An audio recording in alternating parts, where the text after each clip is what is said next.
business. It became official last night. The Rose Bowl finally signed off on it, knowing that they had no other option if they wanted to be part of the postseason fabric of the future.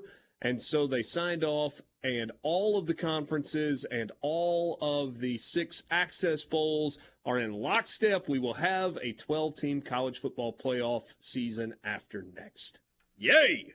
Oh, yeah. I can't wait. And it's been outlined a lot, why this is beneficial financially, stuff like that. I've been thinking about this today from the fan perspective, for you, the listener out there. And loop Southern Miss into this as well. Can't forget to loop Southern Miss into this as well. Can't forget that. There is college football fans everywhere that no matter what will go to their games and support their team regardless. By the thousands in this state and elsewhere. Despite there being a feeling of what's the point? And here's what I mean by that. After Ole Miss lost to Alabama, where they had a chance on the final play, couldn't score, lost the game. They didn't play another meaningful game afterwards. I'm talking about postseason implicated. Mm-hmm. The Egg Bowl matters. I'm not being that guy. The Egg Bowl matters. But in terms of postseason implications, the Alabama loss ended it for Ole Miss. And there are years, seasons, where you're going into it hoping your team is good, but at the end of the day, there's a feeling of what's the point? Because we, the collective, we can't win anything. It's a 14 playoff. Access is very exclusive to a very small percentage of teams. Once my team loses a game or two, the season's kind of over. It feels like it doesn't matter as much. This will change the dynamic of your fanhood, I think, because that idea of what's the point? We're not LSU. What's the point? We're not Alabama. What's the point? We lost a second game. That goes away. Even after the Alabama loss this year, Ole Miss still in a 12-team playoff would have been playing meaningful postseason playoff-implicated games. Keeping fans engaged longer. Making your team, your season matter more to you, the fan. Because I can't tell you the number of college football fans I talk to that after a loss or two happens, it's over. It feels helpless. You love your team. You support your team.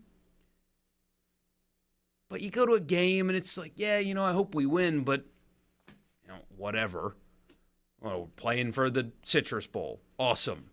Instead, it's playing for a shot at the playoff. Awesome. It's a different deal. It changes fanhood as well, on top of everything else. And hey, Dad, when you look at it from the perspective of, Borky was talking about Ole Miss just a second ago. You look at the perspective from Mississippi State, maybe not this year, but you've talked so much about next year as a year with possibility. Mississippi State has really focused on some guys that are kind of fringe draft guys that in a lot of years might test the draft waters are coming back to Mississippi State, especially on the defensive side of the ball this year. I think we can connect the dots and say that the Bulldog initiative or collective? Bulldog initiative, right? Initiative. Yeah. The Bulldog initiative, at least to this point, has focused a lot of its efforts on getting Mookie Watson to come back, on getting Jaden Crumedy to come back. And so it's about playing for right now. It's not so much, and that's where we are in college football, right? I mean, it's about playing for right now. It's not so much about building for 3 years from now. Yeah, I mean, when you have the portal and you can put together a fresh team and a good team every year, no matter what you lose, when you can go out and get college-ready, SEC-ready players every season, yeah, that's how you kind of have to look at things. And you're right. I mean, we've been saying it all along. For an Alabama, for a Georgia, this isn't news, right? They're just like, it's just business as usual. Mm-hmm. But for fans in this state, now your team, year in and year out, should be in the mix most years to be a playoff team. And that's exciting. And State is an 11 seed, Ole Miss is a 10 seed one year. Are they probably going to win the national title? No, but they're in the game. They get in the game, and that makes it exciting. I mean, everybody who's a naysayer of this, I know, for example, I'm not picking on you, buddy, but Chase in Columbus, he's a big naysayer on this one, right? But don't act like when number 8 Mississippi State hosts number 9 Washington in 2024, 2025 at Davis Wade Stadium, you're not going to be there with a cowbell in your hand going absolutely crazy. You're going to be. And so that sounds incredible. It's going to provide a lot. I mean, yeah. Tell me that doesn't sound awesome.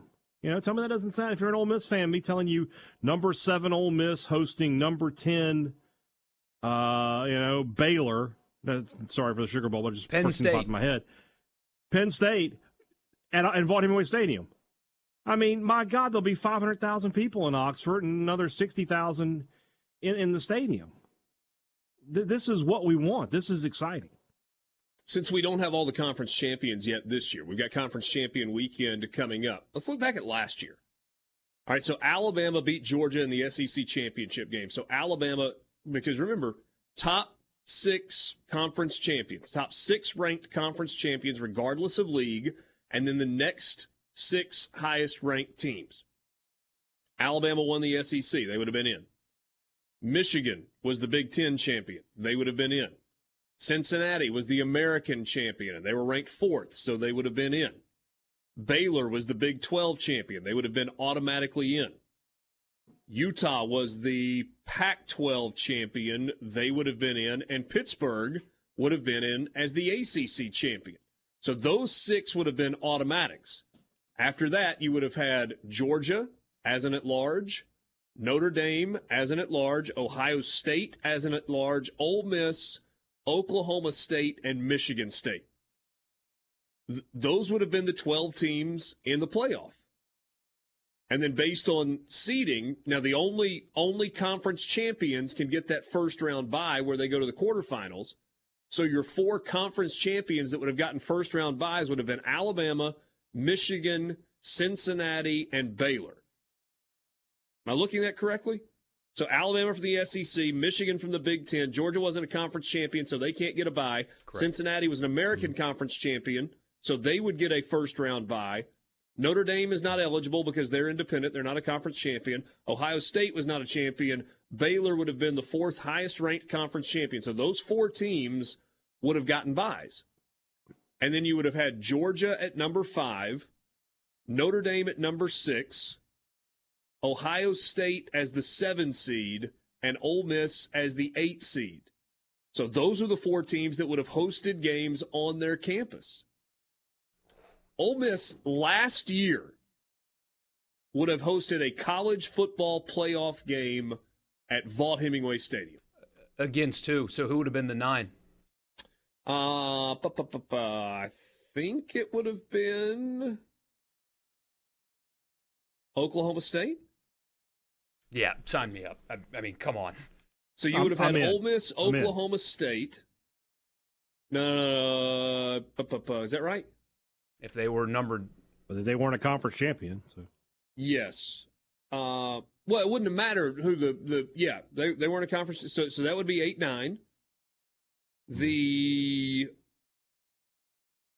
5-12 game would have been Georgia against Pittsburgh. Kenny Pickett? Okay. Kenny Pickett doesn't opt out, plays in that game. Yep. The 6-11 game would have been Notre Dame against Utah. Ooh. And the 7-10 game would have been Ohio State against Michigan State. These are great games. Yes. I've got 2 stats for you, too, when you want to talk about access that are probably going to blow your mind. Sports. I want to have some fun here for just a second. We're going to go back to 2014 and see what the college football playoff postseason would have looked like in a 12-team playoff in 2014. That's what I'm looking at right now. But first, Michael Borky said he's got a couple of stats. Stat of the day number 1. So the BCS started in 1998, right? Ready to feel old? I was 6. Either way, the BCS started in 1998. If they went with this current format of a 12-team playoff starting in 1998, there are 11 Power 5 schools that would not have made the playoff at some point. Those are Boston College, Duke, Kentucky, Minnesota, NC State, Northwestern, Purdue, Rutgers, Syracuse, Vanderbilt, and Wake Forest. Everybody else in the Power 5 would have had at least one playoff appearance had that been the case starting in 1998. Set of the day number 2. It's a little bit longer, so bear with me, but here's every team that would have made the playoff since 2014. So this is a nice transition into what 2014 would have looked like.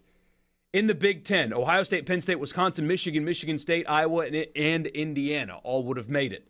In the SEC, Alabama, Georgia, Florida, LSU, Auburn, Ole Miss, A&M, and Mississippi State. Only one appearance for Texas A&M.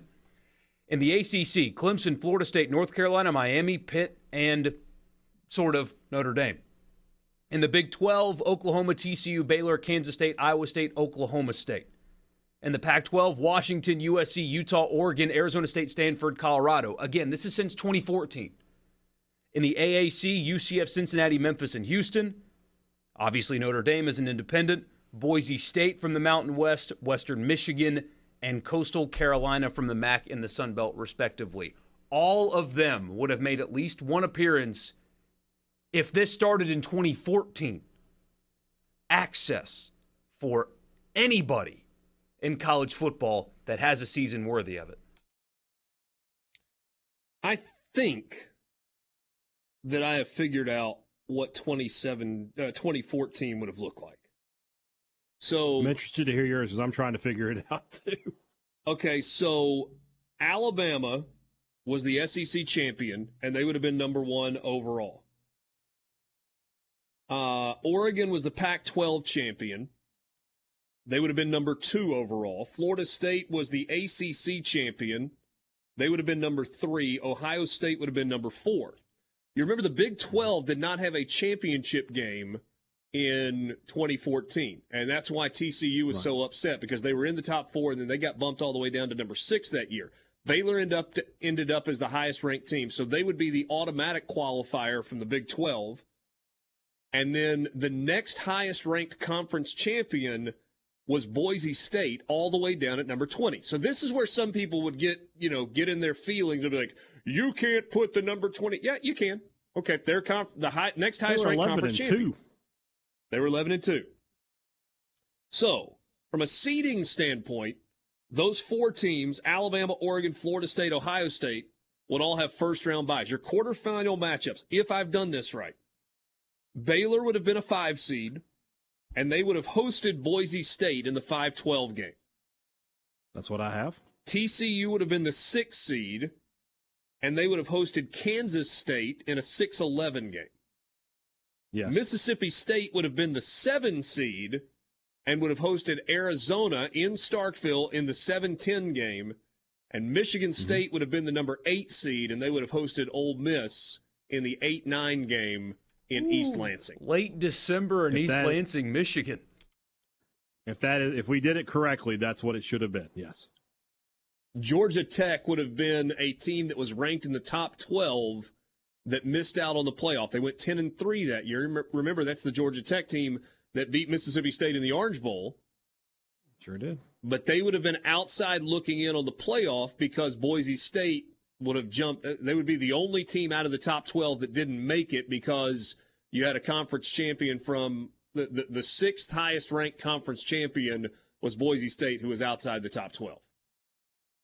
Oh, it'd be so much fun. So let's say by some miracle, Mississippi State is ranked 8th, and you've got another team ranked 9th that hasn't been to a bowl game in several years. That team would come to Mississippi State to play a game, and if they lost, their bowl game would have been in Starkville. Playoffs are better than bowl. Somebody says people don't care about bowl games, and this said the response was the fans do. I disagree with it. And look, I mean, there's been this debate. I mean, do you want to take teams that lose a quarterfinal game, a first-round game, and give them a bowl slot? I guess. The whole team would opt out. They're not doing that. I don't know if the whole team would opt out, but yes, that seems very There's unlikely. hyperbole in there, but no player worth anything would play in an after you've been eliminated from the playoffs bowl game.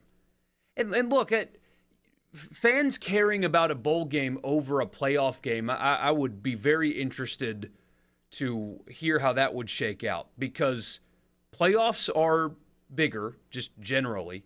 What would you rather do, play in a playoff game or the Music City Bowl? Like, you lose a trip to Nashville, I suppose. But based on bowl game attendance across the country, fans care less and less about them. The Access Bowls have trouble getting people to go to them. The Rose Bowl, Ohio State essentially told the Rose Bowl, don't pick us because we're not coming. Yeah. You know, there's some things that still have to be sorted out, right? So these on-campus games, obviously it's a huge advantage for the team that is hosting to get to play in their home stadium in front of their home crowd. But those other 4 teams have earned their right into the playoff. And so just the standard visiting team gets 5,000 tickets. You got to adjust that, right? Do you have to say, like, 20% of your stadium's capacity, you have to offer that number of tickets to the visiting team? So in the case, no, the team wouldn't necessarily take that. So in the case of Baylor hosting Boise State, Baylor Stadium seats 45,000 people, so they would have to offer Boise State 9,000 tickets. In this scenario from 2014, TCU Stadium seats 43,000. They would have to offer K-State 8,600 tickets. Mississippi State seats 6,000. They would have to offer Arizona 12,000 tickets. Michigan State seats... Well, that stadium has gotten small since the last time I was in it. Big-time renovation project. Downsizing. Where? We're joking. You said 6,000 instead of 60. 60. I'm sorry. 60,000 is what, give or take. I'm being, sorry. He's thinking of Starkville High. Yeah. Yeah, so Mississippi State seats 60,000. They'd have to offer Arizona 12,000 tickets. I think I'm doing this off the top of the head. I think Michigan State Stadium seats like 72,000 or 74,000. So they would have to offer Ole Miss 14,000 tickets. Maybe you just make it a flat number. Maybe you say visiting team is offered 10,000 tickets. You know, they don't have to accept them, obviously, but you have to make those available. Anyway, I don't know. Yeah. That's getting off in the weeds. But I think you've got to make it an option for visiting fans to be able to travel beyond just, here's the allotment of 3,500 tickets or whatever the number is. Right. Well, would you think double and the just standard? For the record. Would that be fair? Instead of 5,000 going to the opponent? That number varies conference to conference. Yeah. I mean, I think you got to make it uniform. That's why I went with a percentage. Just to play it out a little further, if State and Ole Miss had won their first-round games, Ole Miss would have gotten a rematch with Alabama the next week in Tuscaloosa. State would have traveled to Oregon to take on the Heisman Trophy winner Marcus Morris. No, see, that's where this changes. We're not going to quarterfinal games being on campus. Going to bowl sites for quarterfinal games. So that's a shame. So I saw. You still get a rematch. Yeah. You still get a rematch with Alabama, though. Yeah. Correct me if I'm wrong. That's only the first 2 years. Then they redo it, right? So it'll be bowl sites for the quarters for 24 and 25, and then they get to consider putting those on campus as well. I think that's how I interpreted earlier today, that's how it's going to be structured now, and 2 years into it, they have a negotiating window to change that structure since they're starting this early. And my hope is that the on-campus games are such an unbelievable, overwhelming success that they're like, you know what? We need to do more of that. Yeah. Of course, and the bowls maybe like, this is worth a lot of money to us. We're not giving up on those games. We'll see. Somebody asked on the text line, communities greatly benefit from bowl games. That's not going away. There would be 3 SEC teams in the playoff this year. The rest still have to go to bowl games. Well, I mean, Nashville would be fine without the Music City Bowl. Imagine what a playoff game does but Ole Miss for has still got to go to the Starkville. Music City Bowl. There's still 8 and 4, 7 and 5 teams that got to go to bowls. Yeah.